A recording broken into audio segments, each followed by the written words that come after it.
নবী সাল্লাল্লাহু আলাইহি ওয়াসাল্লাম জীবনের শেষের দিকের ঘটনা। তিনি মসজিদে বসে আছেন। কোন মসজিদ? মসজিদ নববী। কোন মসজিদ? নববী। এখন একজন ব্যক্তি আসলেন। এই ব্যক্তির গায়ের জামাটা অত্যন্ত সাদা ধবধবা, চুলগুলো কুচকুচে কালো, এবং তাকে দেখে মুসাফির মনে হচ্ছে না, খুব টিপটাপ পরিপাটি একজন মানুষ ঢুকলেন, সুদর্শন।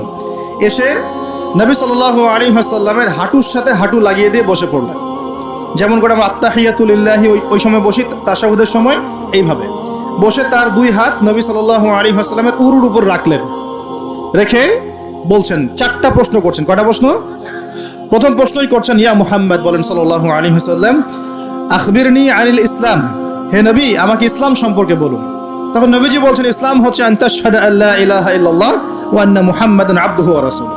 ইসলামের প্রথম বিষয় হচ্ছে তুমি আল্লাহ বিশ্বাস করবে, সাক্ষ্য দিবে আল্লাহ ছাড়া কোনো মাবুদ নাই, এবং মুহাম্মদ সাল্লাল্লাহু আলাইহি ওয়াসাল্লাম আল্লাহর বান্দা এবং রাসূল।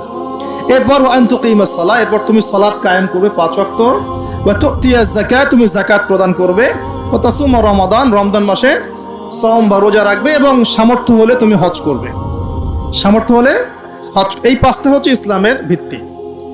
তখন যে প্রশ্ন করছে সেই ব্যক্তি বলছে, সাদাক্ত, আপনি সত্য বলেছেন। কি বলছেন?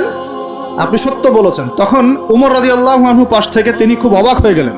তিনি বলছেন, ফাআজিবনা লাহু, আমরা অবাক হলাম তার উত্তর শুনে। ইয়াসআলুহু ওয়া ইউসাদ্দিকুহু, সে নিজেই প্রশ্ন করলো আবার নিজেই উত্তর দিচ্ছে। নিজেই প্রশ্ন করলো ইসলাম কাকে বলে, আবার নিজেই বলছে সত্য বলেছেন আপনি। তার মানে কি উত্তর তার আগে থেকে জানা আছে? উত্তর তার আগে থেকে জানা আছে। তো সবাই অবাক হয়ে গেল।